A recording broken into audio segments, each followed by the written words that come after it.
എങ്ങനെയായിരുന്നു അവരുടെ കാലഘട്ടം, അന്നത്തെ ത്യാഗം, അവരുടെ ആരാധന, അവരുടെ രീതികൾ. അല്ലാഹു സുബ്ഹാനഹു വ തആല അവരിലൂടെ ലോകത്തിന് നൽകിയിരിക്കുന്ന പാഠം. സൂറത്ത് ഇബ്രാഹിം നബി അലൈഹി സ്വലാമിന്റെ ഒരു സംഭവം ഖുർആൻ വ്യാഖ്യാതാക്കൾ രേഖപ്പെടുത്തുന്നുണ്ട്. യാ റബ്ബ്, എന്താ? ഇബ്രാഹിം നബി അലൈഹിസ്സലാമിന്റെ അടുക്കൽ ഏകദേശം 60 വയസ്സ് തോന്നിക്കുന്ന ഒരു മജൂസി, ഒരു അഗ്നി ആരാധകനായ ആള് വന്നു, തീയിനെ ആരാധിക്കുന്ന ആൾ. അയാൾ വന്നിട്ട് ഇബ്രാഹിം നബി അലൈഹിസ്സലാമിനോട് ഭക്ഷണം ചോദിച്ചു. ഇബ്രാഹിം നബി അലൈഹിസ്സലാം പറഞ്ഞു, നിങ്ങൾക്ക് ഭക്ഷണം തരാം, പക്ഷേ നിങ്ങൾ ലാ ഇലാഹ ഇല്ലല്ലാഹ് ഇബ്രാഹിം ഖലീലുല്ലാഹ്, നിങ്ങൾ തൗഹീദിന്റെ കലിമ വിശ്വസിക്കണം. അദ്ദേഹം പറഞ്ഞു, ഞാനൊരു അഗ്നി ആരാധകനായ മജൂസിയാണ്, എനിക്ക് വിശക്കുന്നതിന് ഭക്ഷണം തരുമോ എന്നാണ് ഞാൻ ചോദിച്ചത്. എനിക്ക് നിങ്ങളെ വിശ്വാസത്തെ പറ്റി അറിയാൻ വേണ്ടി എന്നല്ല. ഇബ്രാഹിം നബി അലൈഹി സ്വലാം പറഞ്ഞു, നിങ്ങൾക്ക് തൗഹീദിൽ വിശ്വസിക്കാൻ പറ്റുമോ എന്നാ നിങ്ങൾക്ക് ഭക്ഷണം തരാം. ആ മനുഷ്യൻ വിശന്നുകൊണ്ട് തിരിച്ചുപോയി. വിശന്നുകൊണ്ട് അദ്ദേഹം തിരിച്ചു പോയപ്പോൾ അല്ലാഹു സുബ്ഹാനഹു വ തആല ഇബ്രാഹിം നബി അലൈഹി സ്വലാമിനെ വിളിക്കുകയാണ്. ഓ ഇബ്രാഹിമേ, ആ മജൂസിയായ മനുഷ്യന് വയസ്സ് 60 60 കൊല്ലം അയാൾക്ക് വായു ഞാൻ കൊടുത്തിട്ട് എന്നെ കൊണ്ട് വിശ്വസിക്കാൻ ഞാൻ പറഞ്ഞിട്ടില്ല. അയാൾക്ക് 60 കൊല്ലം വെള്ളം കൊടുത്തിട്ട് ഞാൻ എന്നെ കൊണ്ട് വിശ്വസിച്ചോ എന്ന് പറഞ്ഞിട്ടില്ല. 60 കൊല്ലം ഞാൻ അയാൾക്ക് ഭക്ഷണം കൊടുത്തിട്ട് എന്നെ കൊണ്ട് വിശ്വസിച്ചോ എന്ന് പറഞ്ഞിട്ടില്ല. വിശ്വാസത്തെ അടിസ്ഥാനപ്പെടുത്തിക്കൊണ്ടല്ല വായു കൊടുക്കുന്നത്, വിശ്വാസത്തെ അടിസ്ഥാനപ്പെടുത്തിക്കൊണ്ടല്ല ഭക്ഷണം കൊടുക്കുന്നത്, വിശ്വാസത്തെ അടിസ്ഥാനപ്പെടുത്തിക്കൊണ്ടല്ല വെള്ളം കൊടുക്കുന്നത്. ഞാൻ റഹ്മാനാണ്, വഴിപ്പെട്ടവർക്കും വഴിപ്പെടാത്തവർക്കും ഗുണം ചെയ്യുന്നവനാണ്. ഇത് നിങ്ങൾ മനസ്സിലാക്കിയിട്ടില്ലേ ഇബ്രാഹിം നബിയേ? അതങ്ങ് പറഞ്ഞപ്പോൾ ഇബ്രാഹിം നബി അലൈഹിസ്സലാം പൊട്ടിക്കരഞ്ഞുകൊണ്ട് ഭക്ഷണം തയ്യാറാക്കിയിട്ട് ആ മജൂസി പോയ വഴിയിലെല്ലാം അന്വേഷിച്ച് അദ്ദേഹത്തെ കണ്ടെത്തിയിട്ട്, നിങ്ങൾ ഭക്ഷണം ചോദിച്ചു വന്നതല്ലേ, ഇതാ നിങ്ങൾക്ക് ഭക്ഷണം. അപ്പ മജൂസി ചോദിച്ചു, ഞാൻ വിശന്ന് നിങ്ങളുടെ അടുത്ത് വന്നപ്പോൾ നിങ്ങൾ എനിക്ക് ഭക്ഷണം തരാൻ ഡിമാൻഡ് വെച്ചല്ലോ, ഇപ്പൊ നിങ്ങളെ ഭക്ഷണത്തിന് ഡിമാൻഡ് ഇല്ലാതെ എന്നെ തേടി നടക്കേണ്ടി വന്നതെന്തേ? ആ സമയത്ത് ഇബ്രാഹിം നബി അലൈഹിസ്സലാം പറഞ്ഞു, എന്നെ പടച്ച റബ്ബ്, നിന്നെ ഞാൻ തൗഹീദിലേക്ക് ക്ഷണിച്ച റബ്ബ്, നീ പോയ ഉടനെ എന്നെ അല്ലാഹു തആല വിളിച്ചു. എന്നിട്ട് അല്ലാഹു തആല എന്നോട് പറഞ്ഞത്, ഇബ്രാഹിമേ, ആ വന്ന മനുഷ്യന് 60 വയസ്സായിട്ടുണ്ട്. ഈ 60 വയസ്സിനിടക്ക് വായു കൊടുത്തപ്പോൾ, വെള്ളം കൊടുത്തപ്പോൾ, ഭക്ഷണം കൊടുത്തപ്പോൾ ഞാൻ അദ്ദേഹത്തോട് മതം ചോദിച്ചിട്ടില്ല, എന്റെ തൗഹീദിൽ വിശ്വസിക്കാൻ പറഞ്ഞിട്ടില്ല. ഇത് റബ്ബ് പറഞ്ഞപ്പോൾ ഞാൻ റബ്ബിന്റെ ഭക്ഷണം നിങ്ങൾക്ക് കൊണ്ടുവന്നതാണ്. നിങ്ങൾക്ക് ഭക്ഷണം തരുന്നത് ഞാനല്ല, റബ്ബ് തരുന്നതാണ്. റബ്ബിന്റെ ഓർഡർ പ്രകാരമാണ് ഞാൻ ഈ ഭക്ഷണം വന്നിരിക്കുന്നത്. ആ സമയത്ത് അദ്ദേഹം ഉടനെ കുളിച്ച് ശുദ്ധിയായി. നിങ്ങൾ വിശ്വസിക്കുന്ന റബ്ബ് അങ്ങനത്തെ റബ്ബാണോ? എന്നാൽ ആ റബ്ബിനെ കൊണ്ട് ഞാനും വിശ്വസിക്കുന്നു. അയാൾ ഇസ്ലാം മതം സ്വീകരിക്കുകയാണ്. വിശുദ്ധ ഖുർആൻ മനുഷ്യരിൽ ഉണ്ടാക്കിയെടുക്കുന്ന വിപ്ലവത്തിന്റെ അടിത്തറ അത് ഖുർആനിലൂടെ, അമ്പിയാക്കളെ ചരിത്രത്തിലൂടെ നമുക്ക് ബോധ്യപ്പെടുത്തി തരുന്നുണ്ട്. ഇബ്രാഹിം അലൈഹിസ്സലാമിന്റെ ചരിത്രം നമ്മളിങ്ങനെ പഠിച്ചു. ആ ചരിത്രം പഠിച്ചിട്ട് അടുത്ത സൂറത്തിലേക്ക്, സൂറത്ത് യൂസുഫ് അലൈഹിസ്സലാം, ആ സൂറത്തും ചരിത്രമാണ് പഠിക്കുമ്പോൾ ആ ഇബ്രാഹിം നബിയുടെ ചരിത്രത്തിൽപ്പെട്ടത് ഒന്നുമല്ല യൂസുഫ് നബിന്റെ ചരിത്രത്തിൽ. അത് രണ്ടും പഠിച്ചിട്ട് സൂറത്ത് യൂനുസ് നബി അലൈഹിസ്സലാമിന്റെ ചരിത്രം അങ്ങോട്ട് പഠിച്ചാൽ ഇത് മൂന്നുമല്ല. അത് മൂന്നുമാണ് മാറ്റിവെച്ചിട്ട് സൂറത്ത് ഹൂദ് അതങ്ങ് പഠിക്കുമ്പോൾ ഇത് 4 അല്ല. സൂറത്ത് നൂഹ് അതങ്ങ് പഠിക്കുമ്പോൾ ഇത് 5 അല്ല. അല്ലാഹു സുബ്ഹാനഹു വ തആല ലോകത്ത് ജീവിക്കുന്ന നമുക്ക് നമ്മുടെ ജീവിതത്തിന്റെ ഇന്നുകളിൽ നാളുകളിൽ എന്തൊക്കെ പ്രശ്നങ്ങൾ വന്നോ ആ പ്രശ്നങ്ങളെ അഭിമുഖീകരിച്ച് നാം എങ്ങനെ മുന്നോട്ട് പോകണം?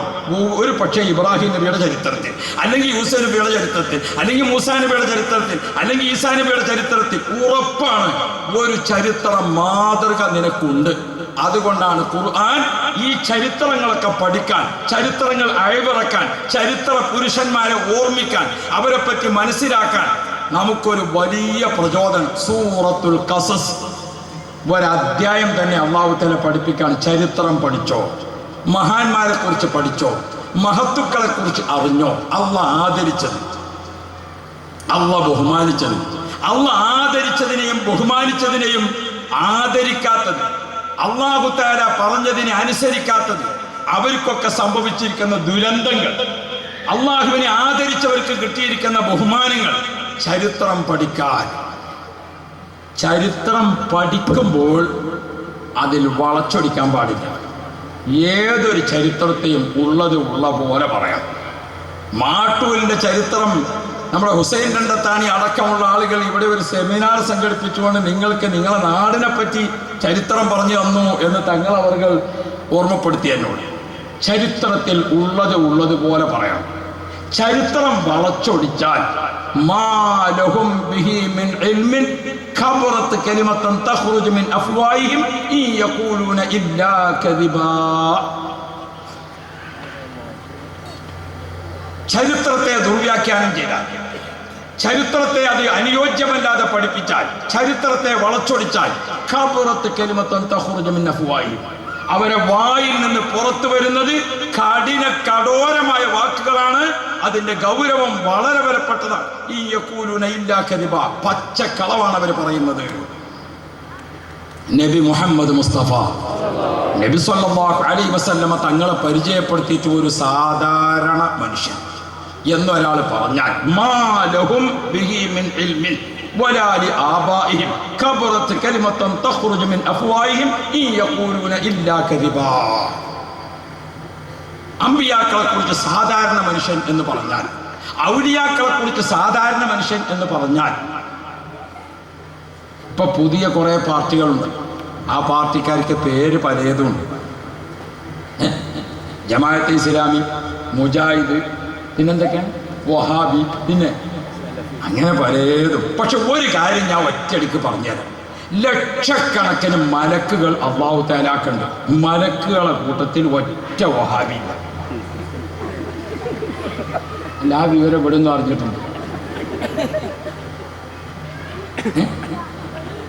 മലക്കുകളെ കൂട്ടത്തിൽ ഒറ്റ വഹാബിയുള്ളൂ. 1,00,000-ലധികം അമ്പിയാക്കൾ വന്നിട്ട് ഒറ്റ നബി ജമാഅത്ത് ഇസ്ലാമില്ലല്ലോ. നിങ്ങളിതുവരെ കേട്ടിക്കണം ആ നബി ജമാഅത്ത് ഇസ്ലാമിയാണ്. എന്തിനാ അങ്ങോട്ടൊക്കെ പോണേ? കോഴിക്കോട്ട് ഇപ്പൊ പുതിയൊരു ഔലിയ വന്നിക്കണ്, നല്ല ദുആക്ക് ഉത്തരം കിട്ടുന്ന ആളാ, മുജാഹിദാണോരോ. നിങ്ങൾ കേട്ടോ അതുവരെ? അല്ലാഹു സുബ്ഹാനഹു വ തആല ദീന് നമുക്ക് തന്നത് അല്ലാഹ്, മലക്കുകൾ, അമ്പിയാക്കൾ, ഔലിയാക്കൾ. ഇതാണ് നമ്മുടെ മുമ്പിലുള്ള മാതൃക. ആ മാതൃകയുള്ള മഹാന്മാരിൽ ഔലിയാക്കളിൽ ഒറ്റൊന്ന് മുജാഹിദില്ല, അമ്പിയാക്കളിൽ ഒറ്റൊന്ന് ജമാഅത്തെ ഇസ്ലാമില്ല, മലക്കുകളിൽ ഒരൊറ്റ വഹാബിയില്ല. പിന്നെ അതിനെപ്പറ്റി ആലോചിക്കേണ്ട ഗതികേട് അള്ളാഹു നമുക്ക് തരാതിരിക്കണം. ഖുർആനിൽ അംബിയാ എന്നൊരധ്യായം, അംബിയാക്കളിൽ ആദ്യ പ്രധാനികളെ പറ്റി വേറെ വേറെ വേറെ വേറെ അള്ളാഹു തആല പ്രത്യേകം പഠിപ്പിക്കാം. ഇനി അംബിയാക്കളോട് അടുത്ത് നിൽക്കുന്ന സ്ഥാനം അലങ്കരിക്കുന്നവരാണ് ഔലിയാക്കൾ.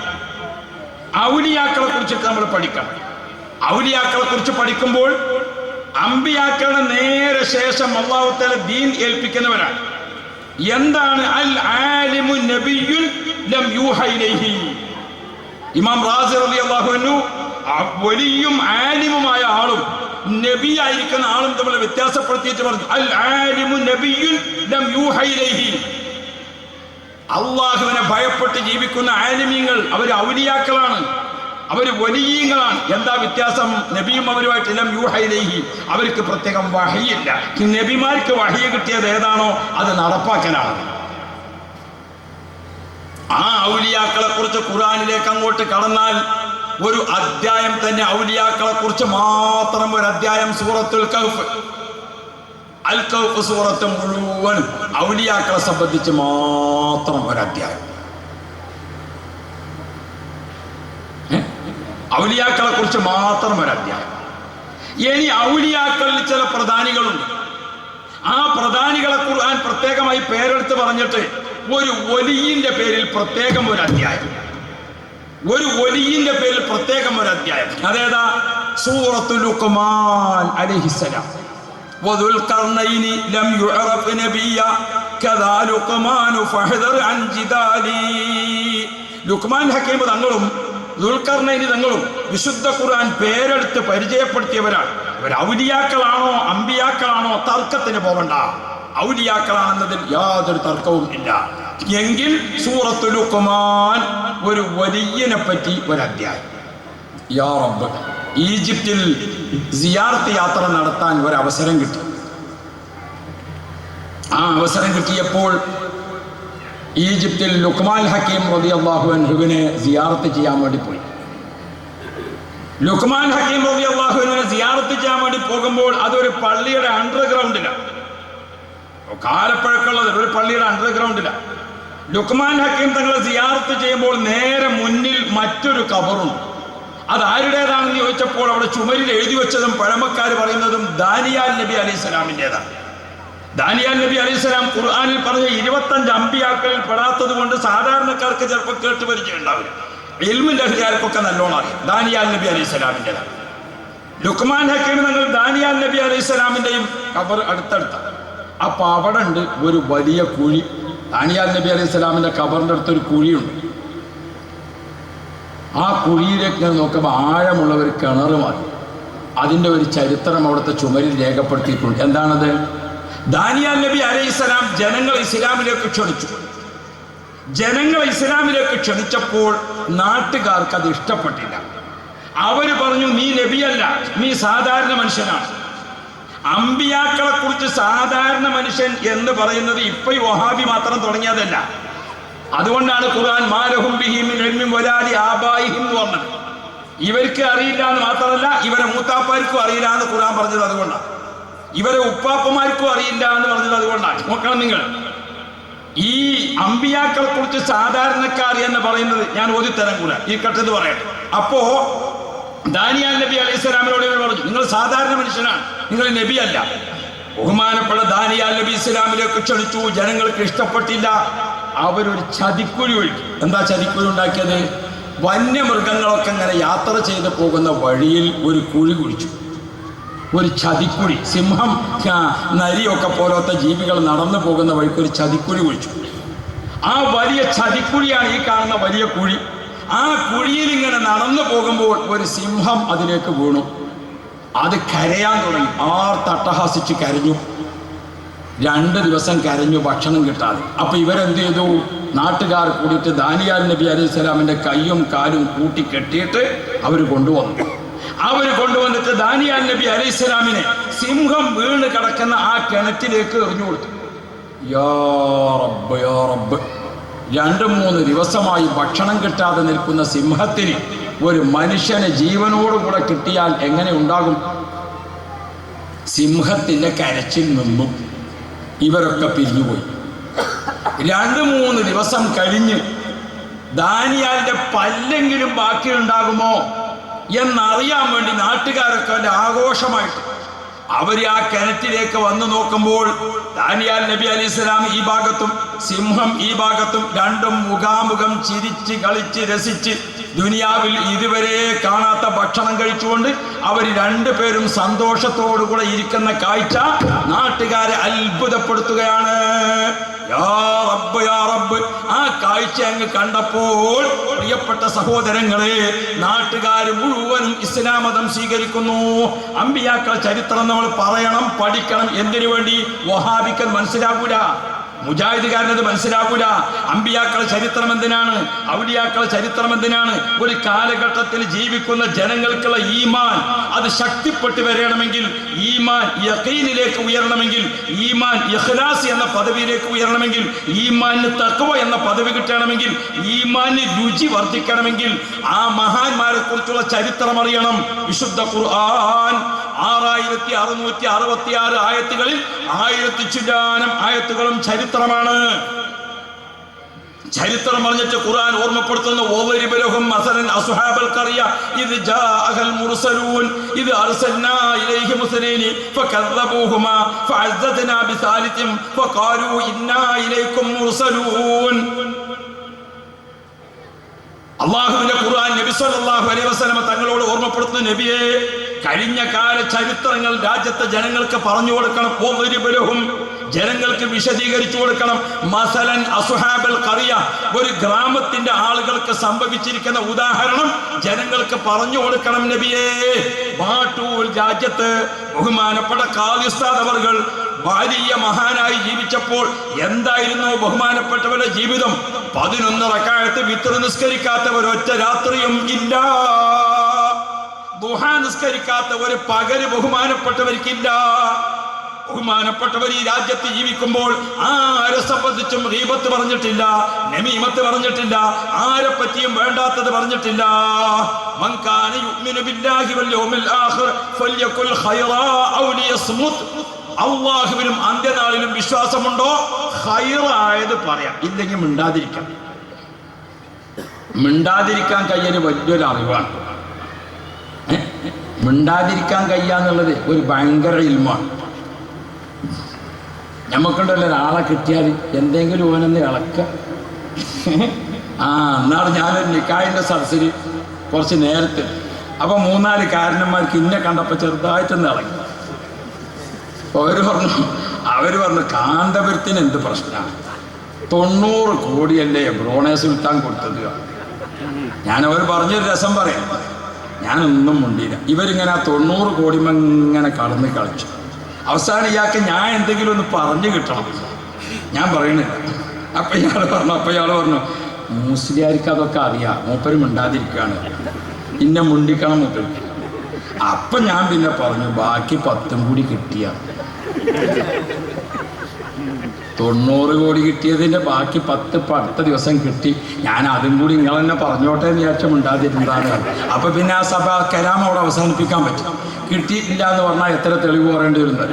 അപ്പോൾ ഞാൻ ഓർമ്മപ്പെടുത്തുന്നത് നമ്മളൊക്കെ എന്താണെന്ന് വെച്ചാൽ എന്തെങ്കിലും ഒരു സംസാരം ഉണ്ടാക്കി ചില ആളുകൾ നമ്മളോട് വന്നിട്ട് നല്ല മനുഷ്യനായിട്ട് ഉസ്താദെ ഗീബത്താവുന്ന എഴുതിയിട്ടാണ് ഞാൻ പറയാത്തത്, പിന്നെ പറഞ്ഞതൊക്കെ ഗീബത്തേക്ക്. അപ്പം എന്തിനാ അത് മുഖവുരാണ്, നമ്മളെയും കൂടി അത് കേൾപ്പിക്കാനാണ്. ആ ഗീബത്തിൽ നമ്മളെയും കൂടി പങ്കാളികളാക്കാണ്. ഗീബത്താവുന്ന എഴുതിയിട്ടാണ് ഞാൻ പറയാത്തത്, പിന്നെ പറഞ്ഞതൊക്കെ തന്നെയാണ്. ഇത് മനുഷ്യന്റെ ഒരു രീതിയാണ്. ഇവിടെ നിങ്ങൾ മനസ്സിലാക്കണം, അള്ളാഹുവിന്റെ ഖുർആൻ നമ്മെ ഓർമ്മപ്പെടുത്തുന്നു. ഇവിടെ കഴിഞ്ഞു പോയിരിക്കുന്ന മഹാന്മാർ എങ്ങനെ ജീവിച്ചു, ആ ജീവിച്ചത് പറയണം.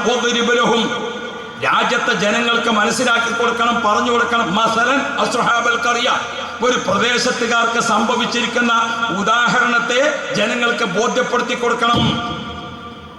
എന്തേ സംഭവിച്ചത്? ഇത് അർസൽനാ ഇലൈഹി മുസ്നൈൻ, ആ പ്രദേശത്തേക്ക് അല്ലാഹു തആല 2 നബിമാരെ പറഞ്ഞയച്ചു. ഫകദബൂഹുമാ, ആ നാട്ടുകാർ 2 നബിമാരെ കളവാക്കി. നിങ്ങൾ അംഗീകരിക്കൂലാന്ന് 2 നബിമാരും അവർക്ക് മുമ്പിൽ പ്രയാസപ്പെട്ടു. ഫഅസ്സസ്നാഹു ബിസാലിസിൻ, അപ്പൊ അല്ലാഹു തആല 3-ാമത്തെ ഒരു നബിനെയും കൂടി അതേ നാട്ടിലേക്ക് കൊടുത്തുകൊണ്ട് അമ്പിയാക്കളെ അല്ലാഹു ശക്തിപ്പെടുത്താൻ തീരുമാനിച്ചു. സൂറത്ത് യാസീനിലെ ഈ ആയത്ത് നിങ്ങൾക്ക് ഇങ്ങനെ ഓർമ്മ വരുന്നില്ല? ഫഅസ്സസ്നാഹു ബിസാലിസിൻ, 3-ാമത്തെ ഒരു നബിനെയും കൂടി അല്ലാഹു തആല അയച്ചു കൊടുത്തു.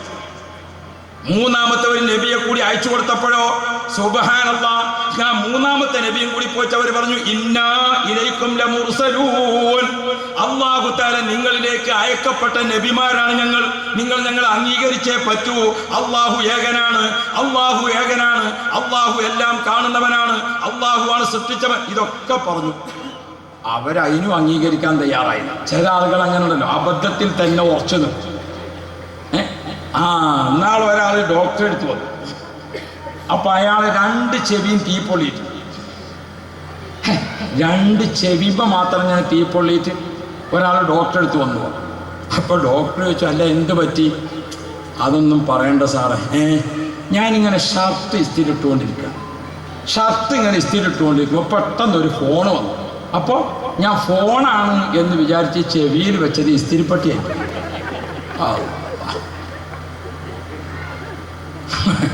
എന്താ ചെയ്യാ? ശരി, അതങ്ങനെ അബദ്ധം പറ്റി. മറ്റേ ചെവിക്ക് എന്ത് പറ്റിയെന്ന് ചോദിച്ചു. അപ്പോഴാണ് അയാൾ കാര്യം പറഞ്ഞത്, അതൊന്നും പറയണ്ട സാറേ, ആ പഹയം പിന്നെയും വിളിച്ചു. നമ്മളാരും ആ പഹയനെ കൊണ്ട് പിന്നെ വിളിപ്പിക്കരുത്. ഒരിക്കൽ അബദ്ധം പറ്റിയോ ഈ നാട്ടുകാർക്ക് സംഭവിച്ച ഇത് അർസൽനാ ഇലൈഹി മുസ്നൈൻ ഫകദബൂഹുമാ, 2 നബിമാരെ പറഞ്ഞയച്ചു, അവർ അംഗീകരിച്ചില്ല. ഫഅസ്സസ്നാഹു ബിസാലിസിൻ, 3-ാമത്തെ ഒരു നബിനെ പറഞ്ഞയച്ചു, അവർ അതും അംഗീകരിച്ചില്ല. എന്നിട്ട് അവരെന്താ ചെയ്തത്? ആ അമ്പിയാക്കൾ പോയിട്ട് നിങ്ങൾ അല്ലാഹുവിനെ വിശ്വസിക്കണമെന്ന് പ്രഖ്യാപിച്ചപ്പോൾ ഫഖാലൂ ഇന്നാ ഇലൈക്കും മുർസലൂൻ എന്നാണ് പ്രഖ്യാപിച്ചപ്പോൾ 3 നബിമാരെ നേർക്ക് നേരെ നിർത്തിയിട്ട് അവർ തിരിച്ചിങ്ങോട്ട് പറഞ്ഞത് എന്താ? ഖാലൂ ഓതി ഖാലൂ മാ അൻതും ഇല്ലാ ബശറും മിസ്ലുനാ, നിങ്ങൾ ഞങ്ങളെ പോലത്തെ സാധാരണ മനുഷ്യർ മാത്രമാണ്. അമ്പിയാക്കളെ സാധാരണ എന്ന കുഫിരിയത്തിന്റെ പദം അത് പണ്ട് കാലം മുതൽക്കേ ഉപയോഗിച്ചു പോന്നിട്ടുണ്ട്. അമ്പിയാക്കളെ പറ്റിയിട്ട് പറയുന്നിടത്ത് കുഫിരിയത്തിന്റെ പദമാണ് സാധാരണ എന്ന് അനാവശ്യമായി ഉപയോഗിക്കുക.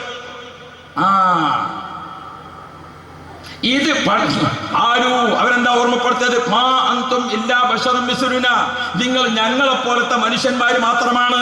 എന്നിട്ട് ഓരെന്താ തുടങ്ങിയത്? ലഇല്ലം തന്തഹൂ ലനർജുമന്നകും വലയമസ്സന്നകും മിന്നാ അദാബുൻ അലീം. നിങ്ങൾ ഈ അമ്പിയാക്കളെ പണി നിർത്തിയിട്ട്, നിങ്ങൾ നബിയാണെന്ന വാദം നിർത്തിയിട്ട് നിങ്ങൾ ഞങ്ങളെ കൂടെ കൂടിക്കോ, ഇല്ലെങ്കിൽ ലനർജുമന്നകും, നിങ്ങൾ എറിഞ്ഞു വീഴ്ത്തും, നിങ്ങൾ എറിഞ്ഞു വീഴ്ത്തും. പോലെ യമസ്സന്നക്കും മിന്ന അദാബുൻ അലീം, കഠിനമായ ശിക്ഷ നിങ്ങൾ ഏറ്റെടുക്കേണ്ടി വരും. യാ റബ്ബ്, നെറുജുമന്നക്കും എന്നിടത്ത് ഒരുപാട് വ്യാഖ്യാതാക്കൾ രേഖപ്പെടുത്തിയത് കാണും. ഏറ് രണ്ട് വിധത്തിലാണ്. ഒന്ന് നാവ് കൊണ്ട് എറിയാം, ഒന്ന് സാധനങ്ങൾ എടുത്തിട്ട് എറിയാം. കല്ലുകൊണ്ടും ആയുധങ്ങളെ കൊണ്ടും എറിയാം. ഒരു ഏറ് അത് ശരീരത്തിനാണ്. നാവ് കൊണ്ട് എറിയാം, അത് മനസ്സിലേക്കാണ്. ആ നാട്ടുകാർ അന്താക്കിയ ആ പ്രദേശക്കാർ എന്താ ചെയ്തത്? പെണ്ണുങ്ങളൊക്കെ സംഘടിപ്പിച്ചു. തമ്മ് തെറ്റിയാൽ ചീത്ത പറയാൻ കൂടുതൽ പെണ്ണുങ്ങൾക്ക് അറിയാം. ഈ വഴിക്കൊക്കെ എങ്ങനെയാണെന്ന് അറിയില്ല. ഇവിടെയൊക്കെ അങ്ങനെ തന്നെയല്ലേ? അല്ലാഹു നമ്മളെ പെണ്ണുങ്ങളൊക്കെ നന്നാക്കി തരാം. ഇത് നിങ്ങൾക്ക് ആമീൻ പറയാനൊരു മടി. എൻ്റെ പെണ്ണുങ്ങൾ ഏതായാലും ഇവിടെ അല്ല. അല്ലാഹു നമ്മളെ ഉമ്മമാർക്കൊക്കെ ഖൈറ് കൊടുക്കണേ അല്ലാഹു. അപ്പൊ എന്താ ചെയ്തത്? ആ നാട്ടുകാർ സ്ത്രീകളൊക്കെ സംഘടിപ്പിച്ചു.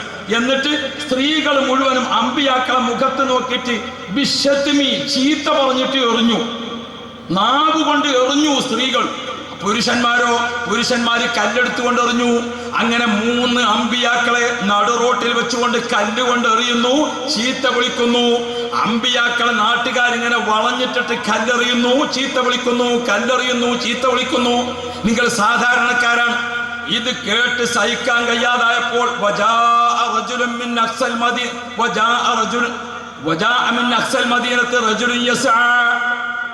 അങ്ങനെ രണ്ടായത്താണത്.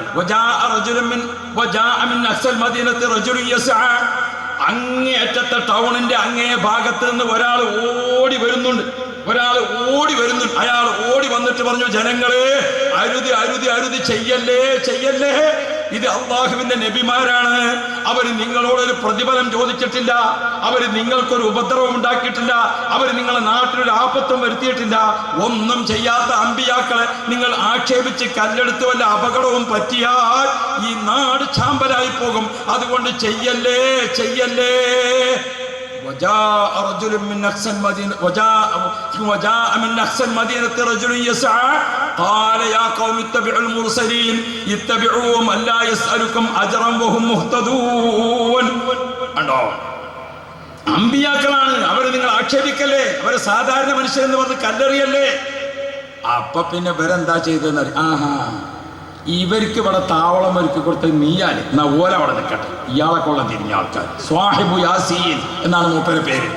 സ്വാഹിബു യാസീൻ, മൂപ്പരുടെ പേരാണ് ഹബീബുൻ നജ്ജാർ റളിയല്ലാഹു അൻഹു. ബഹുമാനപ്പെട്ട നബി സല്ലല്ലാഹു അലൈഹി വസല്ലമ മുസൈലിമത്തുൽ കദ്ദാബിന് കത്ത് കൊടുത്തയക്കാൻ വേണ്ടി തെരഞ്ഞെടുത്ത സ്വഹാബിയുണ്ട്, ഹബീബ് ഇബ്നു സയ്യിദ് അൽ അൻസാരി റളിയല്ലാഹു അൻഹു. ആ മഹാനവറുകളുടെ പരമ്പരയിൽപ്പെട്ട ഹബീബുൻ നജ്ജാർ. ഹബീബുൻ നജ്ജാർ തങ്ങൾ ഹബീബ് ഇബ്നു സയ്യിദ് അൽ അൻസാരി വലിയ ചരിത്രം യോജിപ്പിച്ച് പറയാൻ ചരിത്രം രേഖപ്പെടുത്തിയിട്ടുണ്ട്. ഇരിക്കട്ടെ. അപ്പോ ഈ സ്വാഹിബു യാസീൻ എന്ന പേരിൽ അറിയപ്പെടുന്ന മഹാനവറുകൾ വന്നിട്ട് പറഞ്ഞു, അരുത് അരുത്, അമ്പിയാക്കൾ നിങ്ങൾ ചീത്ത വിളിക്കല്ലേ, അവരെ സാധാരണ മനുഷ്യരെന്ന് പറയാൻ പാടില്ല, അവരെ ചീത്ത വിളിക്കാൻ പാടില്ല. അല്ലാഹ് ആ സുന്നത്ത് ജമാഅത്തിന്റെ വലിയ വന്നിട്ട് ആളുകളോടെല്ലാം ഇതങ്ങ് പറഞ്ഞപ്പോൾ ആൾക്കാർ പിന്നെ മൂപ്പരെ കൊണ്ടായി, നീയാണ് ഇവിടുത്തെ ആളില്ലേ, ഇവരെങ്ങോട്ട് പറഞ്ഞേക്കാൻ നീയാണില്ലേ. അല്ലാഹ് സ്ത്രീകളെല്ലാം ചീത്ത വിളിക്കാൻ തുടങ്ങി, ആളുകൾ കല്ലെറിയാൻ തുടങ്ങി. ഹബീബുൻ നജ്ജാർ തങ്ങൾ തളർന്നിട്ട് അവിടെ വീണു. ആളുകളെ കല്ലെറി തളർന്ന് വീണപ്പോൾ മലക്കുൽ മൗത്ത് അസ്റായീൽ അലൈഹിസ്സലാം റൂഹ് പിടിക്കാൻ വേണ്ടി വരുമ്പോൾ അസ്റായീൽ അലൈഹിസ്സലാം വരുന്നതിന്റെ മുന്നോടിയായിട്ട് അതാ മലായിക്കത്തിന്റെ ബറ്റാലിയൻ ഇങ്ങനെ വരികയാണ്. സ്വർഗത്തിന്റെ ഫോട്ടോ ഇങ്ങനെ കാണിച്ചുകൊണ്ട് അബോധാവസ്ഥയിലേക്ക് ബോധ മനസ്സ് നീങ്ങിക്കൊണ്ടിരിക്കുന്ന ഹബീബുൻ നജ്ജാർ തങ്ങൾക്ക് സ്വർഗത്തിന്റെ ഫോട്ടോ ഇങ്ങനെ കാണിച്ചു കൊടുത്തുകൊണ്ട് ഖീല ദുഖുലിൽ ജന്ന ഖാല യാ ലൈത ഖൗമി യഅലമൂൻ ബിമാ ഗഫറ ലി റബ്ബി വജഅലനി മിനൽ മുക്രമീൻ. അല്ലാഹുവിന്റെ ഔലിയാക്കളിൽപ്പെട്ട ഹബീബുൻ നജ്ജാറിനെയും അല്ലാഹുവിന്റെ അമ്പിയാക്കളെയും ഖുർആൻ സൂറത്ത് യാസീനിൽ എത്ര സവിസ്തരമാണ് നമ്മുടെ മുമ്പിൽ പ്രതിപാദിക്കുന്നത്. ദീനീ പ്രവർത്തനത്തിന് വേണ്ടി ഒരുങ്ങുമ്പോൾ ആക്ഷേപിക്കുന്നവരുണ്ടാകും. അള്ളാഹുവിന്റെ ദീനനുസരിച്ച് ജീവിക്കുമ്പോൾ പലതും പറയുന്നവരുണ്ടാകും. പ്രലോഭനങ്ങൾ ഉണ്ടാകും, പ്രകോപനങ്ങൾ ഉണ്ടാകും, പ്രശ്നങ്ങൾ ഉണ്ടാകും. അതൊക്കെ ഉണ്ടാകുമ്പോൾ ഖുർആന്റെ ചരിത്രം നോക്കണം. ഇത്തരം ഒരു പ്രശ്നത്തിന് മുമ്പിൽ അവരെന്ത് മാതൃക സ്വീകരിച്ചു? ഒരു ദീനിയായ ദാഇയെ സംബന്ധിച്ചിടത്തോളം പ്രതികാര ബുദ്ധി വേണ്ട. ദീനിയായ ദാഇയെ സംബന്ധിച്ചിടത്തോളം ഒരിക്കലും വിദ്വേഷം വേണ്ട. ഹബീബുൻ നജ്ജാർ തങ്ങൾ എന്നിട്ടും എന്താണ് പറയുന്നത്? സ്വർഗത്തിന്റെ ഫോട്ടോ ഇങ്ങനെ കണ്ടിട്ട് നാളെ ഖബറാകുന്ന വീട്ടിൽ ചെന്ന് സ്വർഗീയ സുഖത്തിൽ ഇങ്ങനെ കിടക്കുമ്പോൾ ഖീല ഉദ്ഖുലിൽ ജന്ന, സ്വർഗത്തിൽ പ്രവേശിക്കാൻ ഓർഡർ കിട്ടിയപ്പോൾ ഖാല യാ ലൈത ഖൗമി യഅലമൂൻ, എന്നെ കല്ലെറിഞ്ഞ ജനങ്ങൾക്ക് ഇത് അറിയില്ലല്ലോ. ബിമാ ഗഫറ ലി റബ്ബി, എന്റെ റബ്ബനിക്ക് മാപ്പ് നൽകിയതും വജഅലനി മിനൽ മുക്രമീൻ, എന്റെ റബ്ബനിക്ക് സ്വർഗം നൽകി ആദരിച്ച് ബഹുമാനിച്ച് ഇതൊന്നും എന്റെ നാട്ടുകാർ അറിഞ്ഞിരുന്നില്ലല്ലോ. നാട്ടുകാർ അറിഞ്ഞെങ്കിൽ അവർക്കും ഈ മാർഗം പിൻപറ്റാമായിരുന്നല്ലോ. എത്രയെല്ലാം സംഭവങ്ങളിലേക്കാണ് ഖുർആൻ ആ ചരിത്രം നമ്മെ ഓർമ്മപ്പെടുത്തുന്നത്. മഹാന്മാരുടെ ചരിത്രം, അവർ ജീവിച്ച രാജ്യം, ആ നാട്ടിലെ ജനങ്ങളുടെ സ്വഭാവം, അവരുടെ രീതി, അവരുടെ സമീപനം, അതിനെ സംബന്ധിച്ചൊക്കെ അറിയാൻ വിശുദ്ധ ഖുർആൻ നമുക്ക് പ്രേരണ നൽകുന്നത് എത്രയാണ്? 32ാം ആണ്ട് നേർച്ച. ഇവിടുത്തെ 31 വയസ്സായിരിക്കുന്ന ആൾക്ക് ഇങ്ങനെ ഒരു മഹാൻ ഇവിടെ ജീവിച്ചതിനെ പറ്റി അറിയില്ല, അറിയിച്ചു കൊടുക്കണ്ടേ? 28 ജീവിച്ചിരിക്കുന്ന ആൾക്ക് അറിയില്ല, അറിയിച്ചു കൊടുക്കണ്ടേ? വിശുദ്ധ ഖുർആൻ നമുക്ക് നൽകുന്ന പാഠം സൂറത്തുൽ ലുഖ്മാൻ വദുൽ ഖർനൈൻ. അല്ലാഹുവിന്റെ ഔലിയാക്കളെ സംബന്ധിച്ച്, കഴിഞ്ഞ കാല ജീവിതത്തിലെ ഏടുകളെ സംബന്ധിച്ച് ഇതൊക്കെ പറയുമ്പോൾ ഉമ്മമാര് ചിന്തിക്കുന്നുണ്ടാകും, ഞങ്ങളെ പറ്റി ഒന്നുമില്ലേ? വിശുദ്ധ ഖുർആൻ ഓർത്തു നോക്കൂ നിങ്ങൾ. എന്നും സ്ത്രീ ഒരു ചർച്ചയാണ്, ഏത് കാലത്തും സ്ത്രീ ഒരു ചർച്ചയാണ്. ഇപ്പൊ നമ്മളെ ഇന്ത്യയിൽ മുസ്ലിം സ്ത്രീകൾക്ക് വേണ്ടി എത്ര ആൾക്കാണ് ബേജാറ്? യാ റബ്ബ്, മുത്തലാഖ്. എന്താ ഈ മുത്തലാഖ് പറഞ്ഞാൽ? 3 തൊലാഖ് ഒരുമിച്ച് ചൊല്ലിയിട്ട് കണ്ണീര് കുടിക്കുന്ന പെണ്ണുങ്ങൾക്ക് വേണ്ടി രാജ്യം ഒരു നിയമനിർമ്മാണം ഉണ്ടാക്കിയിട്ട് ലോകസഭയും രാജ്യസഭയും എല്ലാവരും കൂടിയിട്ട് മുസ്ലിമീങ്ങൾ കഷ്ടപ്പെട്ടാലാവൂലെന്ന് വിചാരിച്ചിട്ട് ആർക്ക് വേണ്ടിയാണിപ്പോൾ? നമ്മളെ കേരളത്തിലെ 3.5 കോടി ജനങ്ങളാണ്. നമ്മൾ ദുനിയാവ് കൂടെ ഒക്കെ പോയാൽ അവിടെ നിൽക്കാം. നമ്മളെ കേരളത്തിൽ എത്ര കോടി ജനങ്ങളാണ്? 3.5 കോടി ജനങ്ങളാണ്. 1 കോടി മുസ്ലിം, 1 കോടി ക്രിസ്ത്യാനി, 1 കോടി ഹിന്ദു, ബാക്കി 50 ലക്ഷം എല്ലാവരും കൂടിയാൽ അങ്ങനെ 3.5 കോടി ജനങ്ങളാണ് കേരളത്തിൽ. ഈ 1 കോടി മുസ്ലിമീങ്ങൾ താമസിക്കുന്ന കൂട്ടത്തിൽ മാട്ടൂൽ, നിങ്ങളൊന്ന് നോക്കി, നിങ്ങളെല്ലാവരും ഒന്ന് നോക്കി, നിങ്ങളെ പരിചയത്തിൽ 3 തൊലാക്ക് ചെല്ലിയിട്ട് കണ്ണീര് കുടിക്കണ പെണ്ണുങ്ങൾ നിങ്ങൾക്ക് അറിയുന്നത് എത്രയുണ്ട്? നിങ്ങൾക്ക് അറിയുന്നത് എത്രയുണ്ട്? മാട്ടൂൽക്കാൻ പോകുന്ന അവിടുന്ന് മറ്റേ പുതിയ അങ്ങാടി അവിടുന്ന് കൂടുന്നിടത്തൊരു യാസീൻ പള്ളി ഉണ്ടല്ലോ, അവിടുന്നല്ലേ തുടങ്ങണത്? യാസീൻ പള്ളി എന്നിട്ട് പള്ളി മൂസക്കാൻ പള്ളി അല്ല, യാസീൻ പള്ളി അവിടെ ഇല്ലേ? ഞാൻ പണ്ട് റമളാൻ വേദന വന്ന് പഴയ കാലത്ത് ഇവിടെ, അപ്പോൾ ആ യാസീൻ പള്ളിയിലാക്കിപ്പോൾ അപ്പോൾ മുത്താലിമായുടെ കാലം. അപ്പോൾ അവിടുത്തെ മൊയിലാർ പറഞ്ഞു ഇവിടെ നിന്ന് വേദന ആളുണ്ട്. അപ്പോൾ ഞാൻ പറഞ്ഞു ഞാൻ നാളെ പറയാം, നാളെ ആളുണ്ട്, എന്നാൽ മറ്റന്നാളായിക്കോട്ടെ. നോമ്പ് 19 വരെ ഇവിടെ ആളുണ്ട്, ഞാൻ എന്നാൽ 20 പറയാം. അങ്ങനെ നമ്മൾ വിട്ടുകൊടുത്താൽ പറ്റൂലല്ലോ. അപ്പോൾ ഏതായാലും അത് പറഞ്ഞുകൊണ്ട് സംസാരിച്ച് നിൽക്കുമ്പോൾ അസറായി. അപ്പം നോക്കുമ്പോൾ അന്ന് അസർക്ക് തന്നെ അവിടെ ആരുമില്ല. അപ്പം ഞാനോട് വേഗം പറഞ്ഞു. അങ്ങനെ എനിക്ക് യാസീൻ പള്ളി നല്ല ഓർമ്മയാണ്.